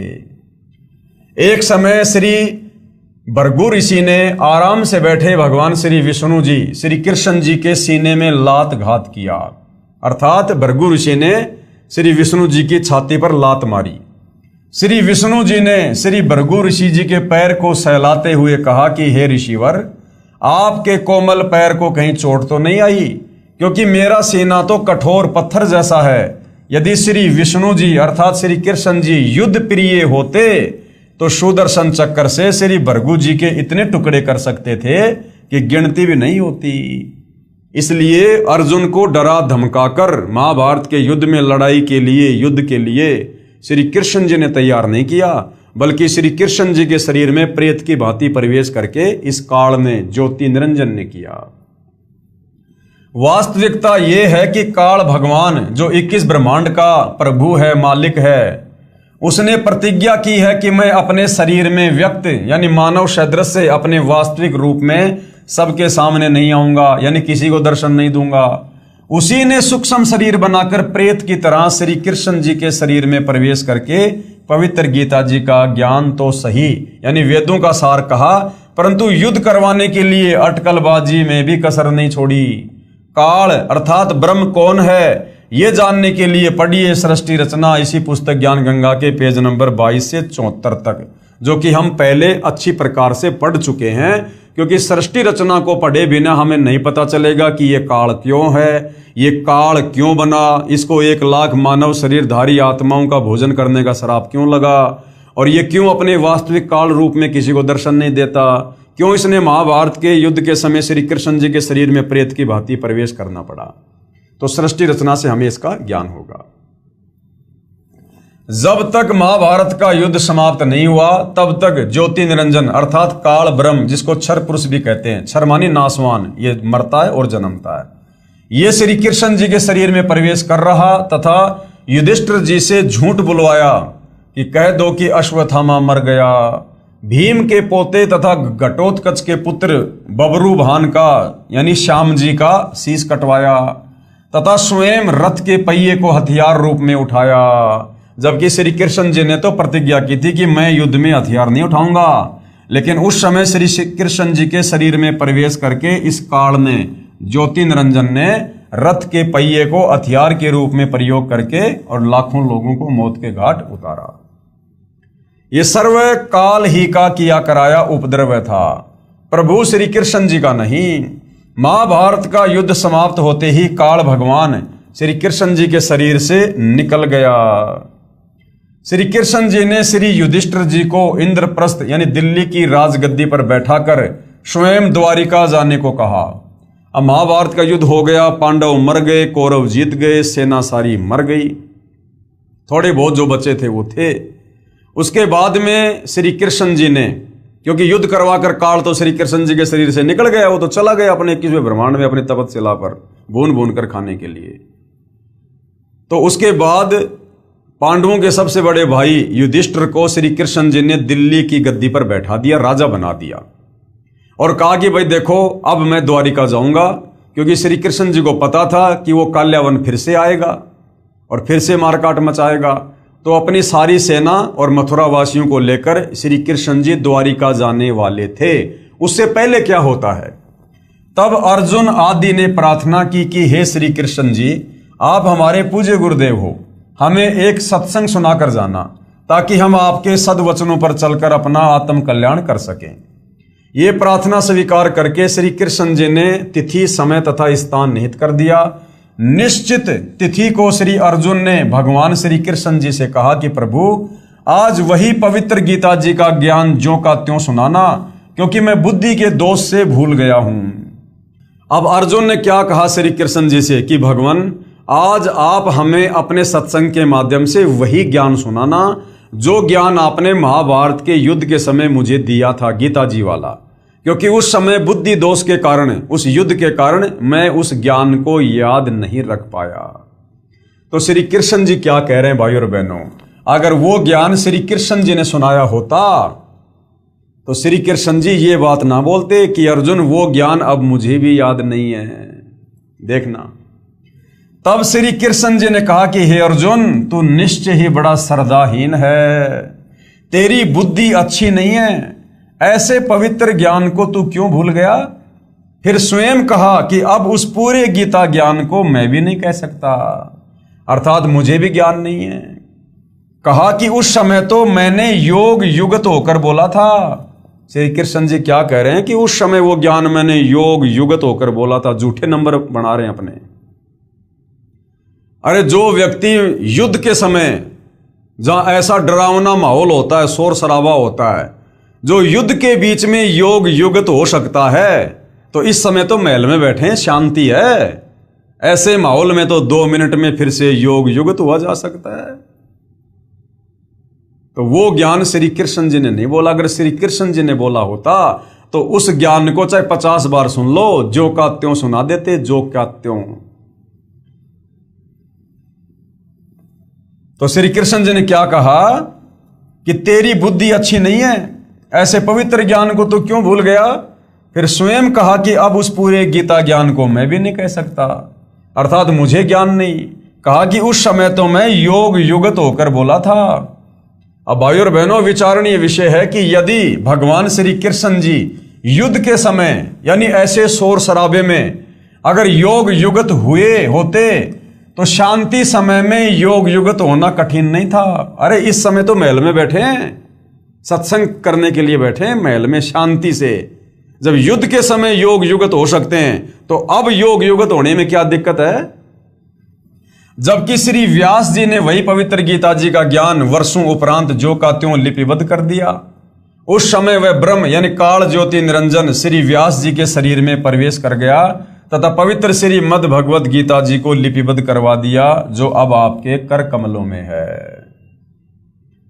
यानी जिस ज्ञान को महाभारत का युद्ध होने के कई वर्षों बाद वेद व्यास ऋषि ने, जो उस समय उस युद्ध में भी नहीं था, उसने युद्ध भी नहीं देखा, वो वेद व्यास ऋषि जिस ज्ञान को जो क्या तो लिख सकता है, लिपिबद्ध कर सकता है, तो बताओ श्री कृष्ण जी तो उस समय वहीं थे।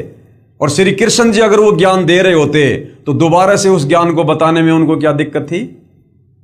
तो वेद व्यास जी के अंदर इस काल बलि ने प्रवेश किया, जैसे महाभारत के समय श्री कृष्ण जी के शरीर में प्रवेश किया, ऐसे ही वेद व्यास जी के अंदर प्रवेश करके और पूरा का पूरा महाभारत का वो ज्ञान, वो पूरा का पूरा जो वेदों वाला सार था, वो जो गीता जी के रूप में बोला था, वो वेद व्यास जी के अंदर प्रेत की भांति प्रवेश करके इस काल बलि ने जो का त्यों लिखवा दिया।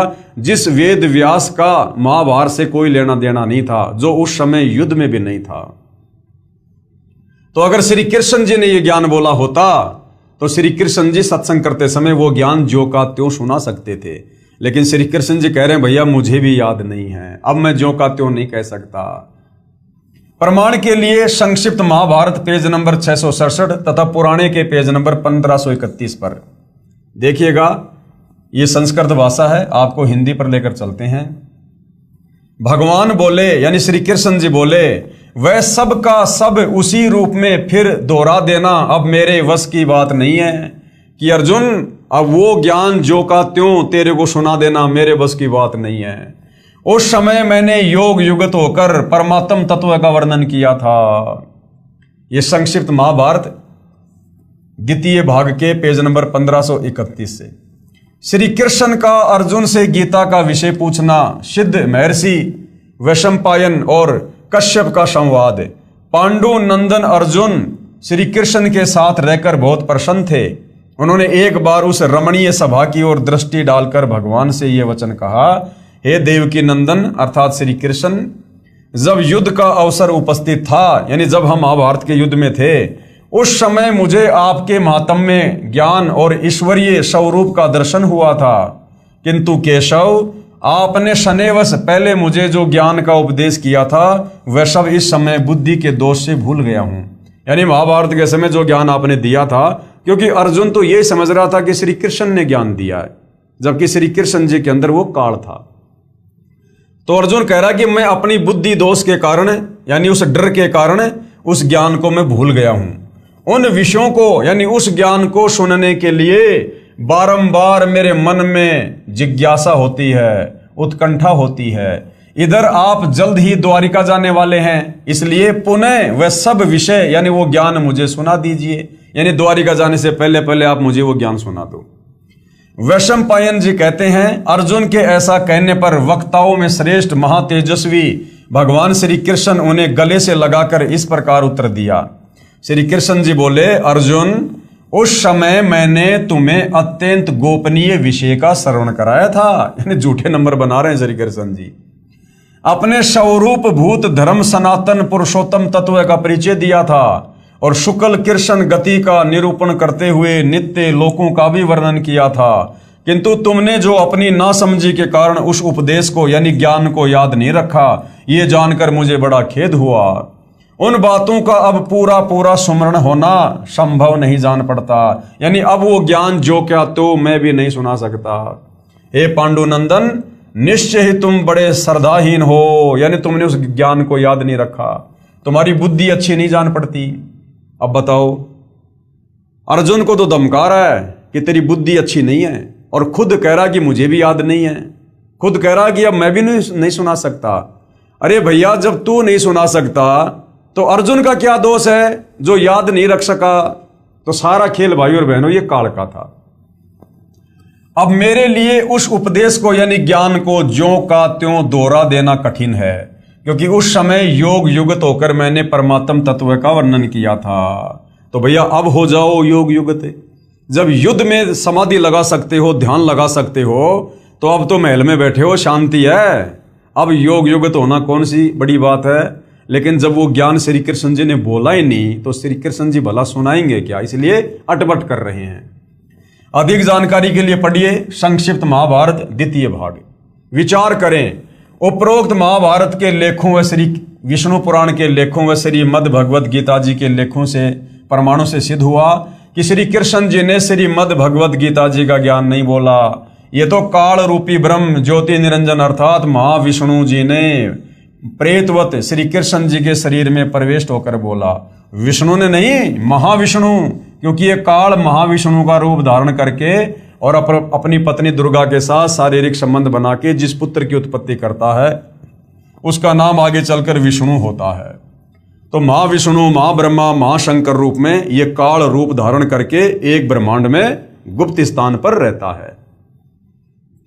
अन्य प्रमाण श्री विष्णु पुराण गीता प्रेस गोरखपुर से प्रकाशित चौथा अंश अध्याय 2 श्लोक 26 पेज नंबर 233 पर विष्णु जी महाविष्णु अर्थात काल रूपी ब्रह्म ने देव तथा राक्षसों के युद्ध के समय देवताओं की प्रार्थना स्वीकार करके कहा कि मैं राज ऋषि ससाद के पुत्र पुरंजय के शरीर में अंश मात्र अर्थात कुछ समय के लिए प्रवेश करके राक्षसों का नाश कर दूंगा। यानी इस प्रकार से ये काल अन्य में प्रवेश करके और ये सारा खेल खेलता है।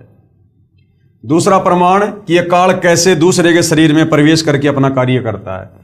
श्री विष्णु पुराण गीता प्रेस गोरखपुर से प्रकाशित है, चौथा अंश है, अध्याय 3 श्लोक 6 पेज नंबर 242 पर श्री विष्णु जी ने गंधर्वों व नागों के युद्ध में नागों का पक्ष लेते हुए कहा, यानी विष्णु रूप में उस समय ये काल आ गया और नागों का पक्ष लेते हुए कहा कि मैं महाविष्णु अर्थात काल रूपी ब्रह्म मानधाता के पुत्र पुरुतकुश में प्रवेश होकर उन संपूर्ण दुष्ट गंधर्वों का नाश कर दूंगा। तो इस प्रकार ये दूसरे के शरीर में प्रवेश करके अपना कार्य करता है। अन्य प्रमाण कुछ समय उपरांत श्री युधिष्ठिर जी को भयंकर शौपन आने लगे। अब महाभारत युद्ध के बाद में युधिष्ठिर को भयंकर भयंकर डरावने सपने आने लगे।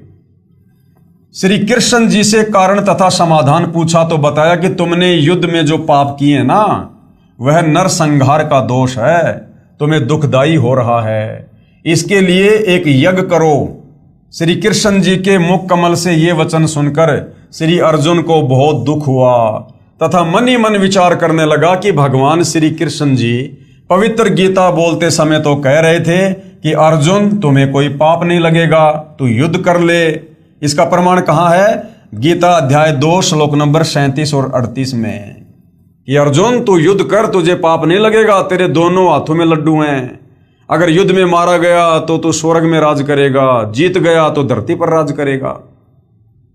और जब युधिष्ठिर को डरावने सपने आने लगे तो श्री कृष्ण कह रहा कि तुमने युद्ध में जो पाप किया ना वो दोष लग गया तुम्हें। तो उस समय श्री कृष्ण जी के शरीर में प्रवेश करके युद्ध करवाने के लिए इस काल ने अर्जुन से कहा था कि युद्ध कर, तुझे दोष नहीं लगेगा, तेरे दोनों हाथों में लड्डू हैं। और महाभारत के युद्ध के बाद श्री कृष्ण जी के शरीर से निकलकर काल तो चला गया, अब बच गए श्री कृष्ण जी, उनको पता ही नहीं मैंने क्या बोला। तो अब जब युधिष्ठिर पूछ रहा कि भगवान मुझे ऐसे डरावने सपने क्यों आ रहे हैं, तो अब श्री कृष्ण जी कह रहे हैं कि भैया महाभारत के युद्ध में तुमने जो नरसंहार किया ना, जो अपने सौजनों की जो तुमने हत्या की है कौरवों की, भैया वो पाप कर्म तुझे दुखदाई हो रहे हैं। तो युद्ध के समय तो काल ने श्री कृष्ण जी में प्रवेश करके क्या बोला युद्ध करवाने के लिए कि तुम्हें पाप नहीं लगेंगे, और अब श्री कृष्ण जी सलाह दे रहे हैं कि भैया तुझे पाप लग गए। अर्थात उस समय वो ज्ञान श्री कृष्ण जी ने नहीं बल्कि श्री कृष्ण जी में प्रवेश करके काल बोल रहा था। वरना श्री कृष्ण जी भला दोगली बात क्यों करेंगे?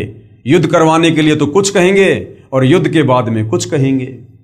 यदि युद्ध में मारा भी गया तो स्वर्ग का सुख भोगेगा, अन्यथा युद्ध में जीतकर पृथ्वी के राज्य का आनंद लेगा। अर्जुन ने विचार किया कि जो समाधान दुख निवारण का श्री कृष्ण जी ने बताया है, इसमें करोड़ों रुपए खर्च होना है, जिससे बड़े भाई युधिष्ठिर का कष्ट निवारण होगा। यदि मैं श्री कृष्ण जी से वाद विवाद करूंगा कि आप पवित्र गीता जी का ज्ञान देते समय तो कह रहे थे कि तुम्हें पाप नहीं लगेगा, अब उसके विपरीत बात कर रहे हो, इससे मेरा बड़ा भाई ये ना सोच बैठे कि करोड़ों रुपए के खर्च को देखकर अर्जुन बौखला गया है तथा मेरे कष्ट निवारण से प्रसन्न नहीं है, इसलिए मौन रहना उचित जानकर सहर्ष स्वीकृति दे दी कि जैसा आप कहोगे वैसा ही होगा। श्री कृष्ण जी ने उस यज्ञ की तिथि निर्धारित कर दी। वह यज्ञ भी श्री सुदर्शन सोपच के भोजन खाने से सफल हुई। कुछ समय उपरांत ऋषि दुर्वासा जी के श्रापवश सभी यादव कुल विनाश हो गया। श्री कृष्ण भगवान के पैर के तलवे में एक शिकारी, जो त्रेता युग में सुग्रीव का भाई बाली की ही आत्मा थी, उसने विषाक्त यानी जहरीला तीर मार दिया। तब पांचों पांडवों के घटना स्थल पर पहुंच जाने के उपरांत श्री कृष्ण जी ने कहा कि आप मेरे शिष्य हो, मैं आपका धार्मिक गुरु भी हूं, इसलिए मेरी अंतिम आज्ञा सुनो।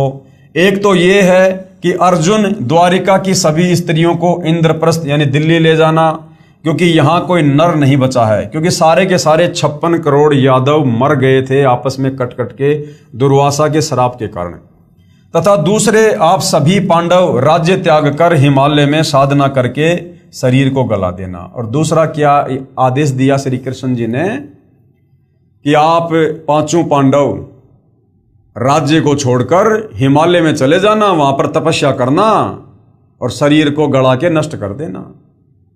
अब अर्जुन के मन में विचार आने लगा कि भैया श्री कृष्ण जी तो बड़ा दोगला, जब युद्ध करवाना था तब तो कह रहा था कि युद्ध में मर गया तो स्वर्ग का राज्य करेगा और अगर जीत गया तो धरती का राज्य करेगा, और अब कह रहा है कि हिमालय में जाके अपना शरीर गड़ा दो।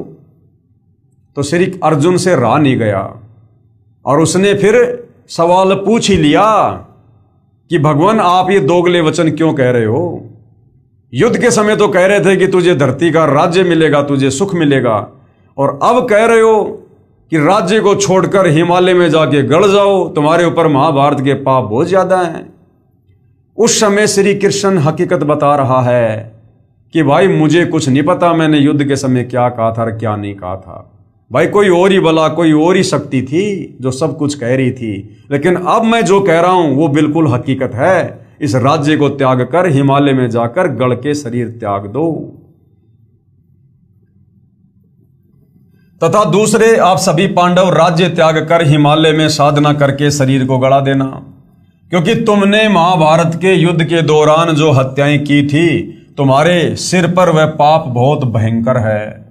उस समय अर्जुन अपने आप को नहीं रोक सका और अर्जुन ने फिर पूछ ही लिया तथा कहा, प्रभु वैसे तो आप ऐसी स्थिति में हैं कि मुझे ऐसी बात नहीं करनी चाहिए, परंतु प्रभु यदि आज मेरी शंका का समाधान नहीं हुआ तो मैं चैन से मर भी नहीं पाऊंगा, पूरा जीवन रोता रहूंगा। श्री कृष्ण जी ने कहा, अर्जुन पूछ ले जो कुछ पूछना है, मेरी अंतिम घड़ियां हैं। श्री अर्जुन ने आंखों में आंसू भरकर कहा कि प्रभु बुरा ना मानना, जब आपने पवित्र गीता जी का ज्ञान कहा था उस समय मैं युद्ध करने से मना कर रहा था।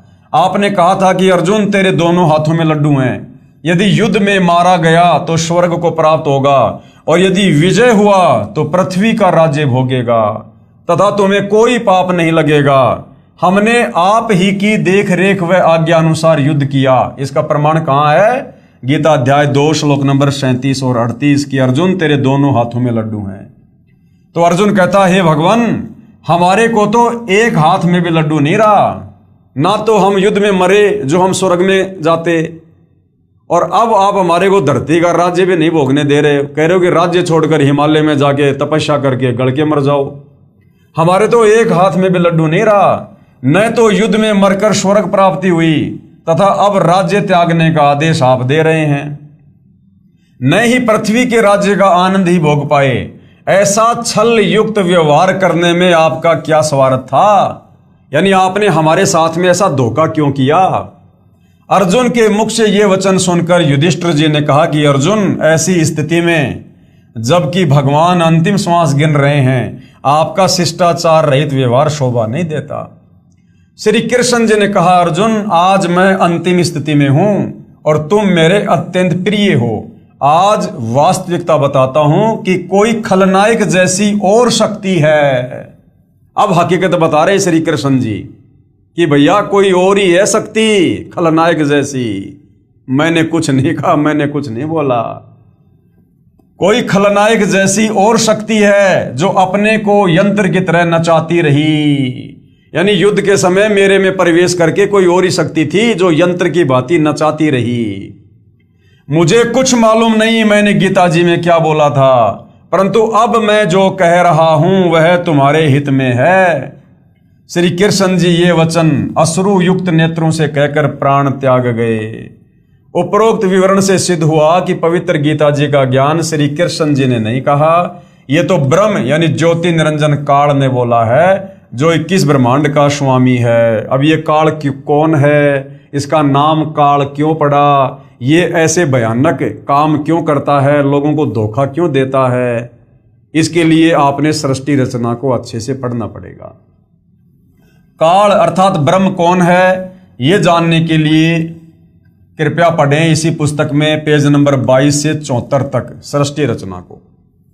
श्री कृष्ण सहित सर्व यादवों का अंतिम संस्कार कर अर्जुन को छोड़कर चारों भाई इंद्रप्रस्थ दिल्ली चले गए। पीछे से अर्जुन द्वारिका की स्त्रियों को लिए आ रहा था, क्योंकि यादव कोई शेष बचा नहीं था। सारे पुरुष आपस में कट कट के मर गए थे और यादवों की जो स्त्रियां थी वो बच गई थी। अगर उनको वहां छोड़ दिया जाता तो जंगली लोग उनकी इज्जत लूटते, इसलिए अर्जुन सर्व स्त्रियों को लेकर दिल्ली जा रहे थे। पीछे से अर्जुन द्वारिका की स्त्रियों को लिए आ रहा था। रास्ते में जंगली लोगों ने सभी गोपियों को लूटा तथा कुछ एक को भगा ले गए तथा अर्जुन को पकड़कर पीटा। अर्जुन के हाथ में वही गांडीव धनुष था जिससे महाभारत के युद्ध में अनगिनत हत्याएं कर डाली थी, वो भी नहीं चला। जिस धनुष से अर्जुन ने लाखों लोगों को महाभारत के युद्ध के समय मौत के घाट उतार दिया, अब वो अर्जुन से उठाया भी नहीं जा रहा है, क्योंकि उस समय काल ने अर्जुन को शक्ति दे रखी थी युद्ध करवाने के लिए, और अब वो काल ने शक्ति वापस छीन ली।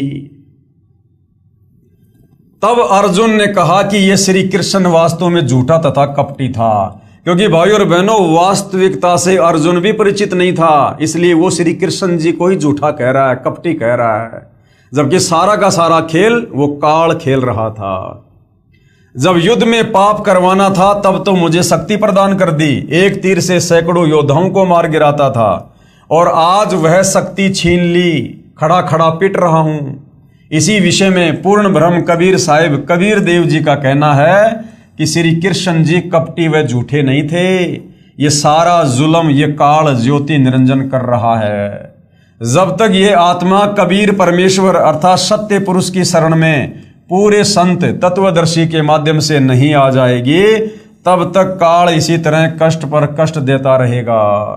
अब सोचिए भाइयों और बहनों, जब महाभारत के योद्धा अर्जुन जैसे को इस काल ने नहीं छोड़ा, नहीं बख्शा, उसको भी यंत्र की भांति नचा रहा है, तो आप और हम कलयुग के दो कोटि के जीवों की भला क्या औकात, क्या विशात।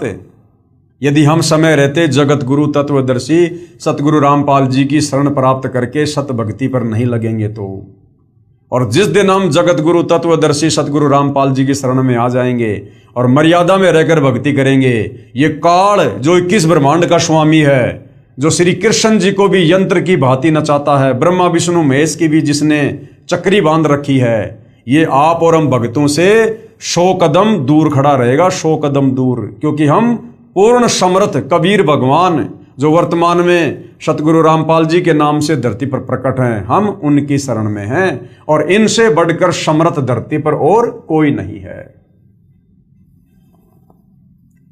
तब तक काल इसी तरह कष्ट पर कष्ट देता रहेगा। पूर्ण जानकारी तत्व ज्ञान से होती है, इसलिए काल कौन है ये जानने के लिए कृपया पढ़ें इसी पुस्तक के पेज नंबर 22 से 74 तक सृष्टि रचना को। विशेष विचार। उपरोक्त प्रमाणों से सिद्ध हुआ कि श्रीमद् भगवद गीता का ज्ञान श्री कृष्ण जी ने नहीं बोला, ये तो श्री कृष्ण जी के शरीर में प्रेतवत प्रवेश होकर ब्रह्म अर्थात काल अर्थात ज्योति निरंजन ने बोला था।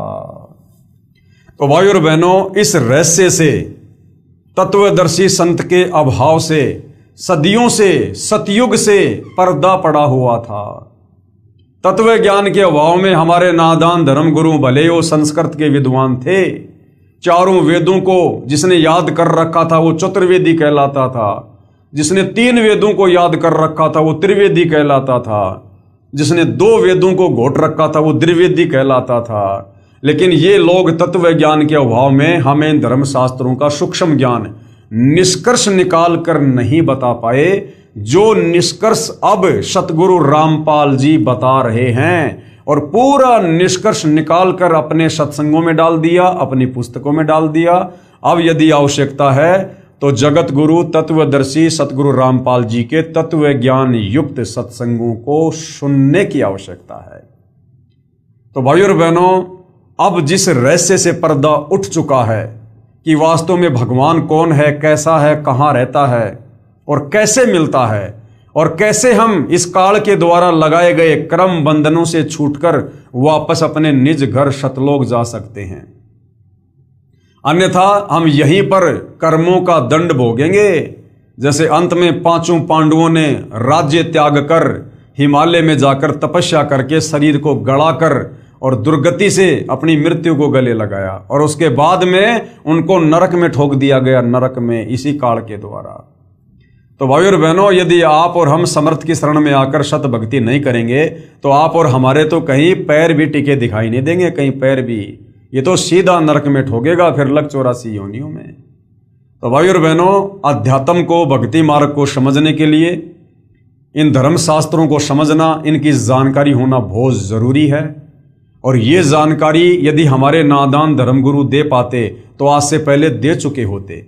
अगर हमारे धर्मगुरुओं के पास में वो तत्व ज्ञान होता, मूल ज्ञान होता, तो कबीर परमेश्वर को सतगुरु रामपाल जी के रूप में धरती पर उतरकर ये तत्व ज्ञान प्रचार प्रसार करने की जरूरत ना पड़ती। तो भाइयों और बहनों, वर्तमान में धरती पर यदि कोई सर्व धर्मशास्त्रों का पूर्ण ज्ञाता है, यदि किसी के पास यथार्थ शास्त्र अनुकूल भक्ति मार्ग है, यदि कोई गुरु पद प्राप्त करके ये कथा करने का अधिकारी है, यदि कोई हमें शत भक्ति देकर इस काल बलि के 21 ब्रह्मांड के कष्टों से बाहर निकालकर सतलोक बैठा सकता है, अर्थात पूर्ण मोक्ष प्रदान करवा सकता है, तो परम पूज्य परमेश्वर सतगुरु रामपाल जी हैं। भाइयों और बहनों, इस मौके को चूको मत, ऐसा दाव युगों युगों के बाद लगता है। कहते हैं ना कि बिल्ली के भाग का छीका टूट गया। तो आज सतगुरु रामपाल जी के पावन चरण कमल धरती पर हम उनके समकालीन, और यदि हम उनकी शरण में आ जाते हैं तो भाइयों और बहनों समझो बिल्ली के भाग का छीका टूट गया, अन्यथा यहां तो दुर्गति दुर्गति है, दुर्गति ही दुर्गति। तो समझदार व्यक्ति तो ऐसी आफत मोल लेगा नहीं। इतने सारे प्रत्यक्ष प्रमाण देख के, इतना सब कुछ जानकर भला मन में क्या शंका रह जाएगी कि गीता जी का ज्ञान श्री कृष्ण जी ने बोला, या श्री कृष्ण जी के शरीर में प्रेत की भांति प्रवेश करके इस काल ने, ज्योति निरंजन ने, इस ब्रह्म ने बोला। तो भाइयों और बहनों, जब तक हमें ये नहीं समझ में आएगा कि गीता जी का ज्ञान किसने बोला, तो फिर हम गीता जी को आगे नहीं समझ पाएंगे। आगे अपने से अन्य फिर गीता ज्ञान देता, जिस पूर्ण परमात्मा की जानकारी दे रहा है, फिर हम डगमग हो जाएंगे, हम विचलित हो जाएंगे। यदि तत्व ज्ञान के अभाव से यदि हम श्री कृष्ण जी को ही सुप्रीम पावर मानते रहे कि गीता जी का ज्ञान इन्हीं ने बोला है, तो आगे चलकर श्री कृष्ण जी तो अपने से अन्य किसी और सुप्रीम भगवान की जानकारी दे रहे हैं, अर्जुन को उसकी शरण में जाने की सलाह दे रहे हैं। तो फिर हम डगमग हो जाएंगे कि भैया सबसे बड़े भगवान तो श्री कृष्ण जी अर्थात श्री विष्णु जी, अब ये और किसकी जानकारी दे रहे हैं, तो फिर हमारी बुद्धि आगे काम नहीं करेगी। तो उसके लिए सबसे पहले हमने सृष्टि रचना से परिचित होना बहुत जरूरी है। उसके बाद गीता जी का ज्ञान किसने बोला, इससे परिचित होना बहुत जरूरी है। उसके बाद हम आगे अध्यात्म को समझ पाएंगे, और अध्यात्म को समझेंगे तभी तो हम दृढ़ होकर विश्वास के साथ भक्ति करके सफलता प्राप्त करेंगे। तो भाइयों और बहनों, पवित्र पुस्तक ज्ञान गंगा के ऊपर बन रहे वीडियो के तहत आज हमारा ये 25वें नंबर का वीडियो था। कल पूज्य गुरुदेव भगवान के आशीर्वाद से हम अगले विषय को लेंगे, जो है श्रीमद् भगवद गीता का सार। हमारे नादान धर्म गुरुओं ने अपनी नासमझी के चलते 4 लाइनों में गीता जी का सार बताकर अपना पीछा छुड़वा रखा है। अर्जुन, तू क्या लाया था, तू क्या लेके जाएगा, सब कुछ यहीं पर छोड़कर जाएगा, क्यों तेरा तेरी मेरा मेरी कर रहा है। तो ये गीता जी का सार नहीं है। सतगुरु रामपाल जी भगवान कहते हैं, गीता जी का ज्ञान समझने में तो जोटा लगेगा, जोटा, कलेजा फटेगा, जोर लगेगा, इतना आसान नहीं है। तो अब सतगुरु रामपाल जी की दया से ये गीता जी का सार पहली कक्षा का कायदा बन गया। पहली कक्षा का कायदा इतना आसान करके, इतना सरल करके इन्होंने आप और हमारे समक्ष इस तत्व ज्ञान को, धर्मशास्त्रों के निष्कर्ष को सार्वजनिक कर दिया है। अब यदि आवश्यकता है तो थोड़ा सा धैर्य धारण करके निष्पक्ष होकर इस ज्ञान पर मंथन करने की आवश्यकता है। तो भाई और बहनों, कल फिर सेवा में हाजिर होंगे। तब तक पूज्य गुरुदेव भगवान हम सबको आज्ञा दे, आशीर्वाद दे, सद्बुद्धि दे, हमारा मार्गदर्शन करे, हमें भ्रमने भटकने से बचाए। बंदी छोड़ सतगुरु रामपाल जी परमेश्वर जी की जय हो।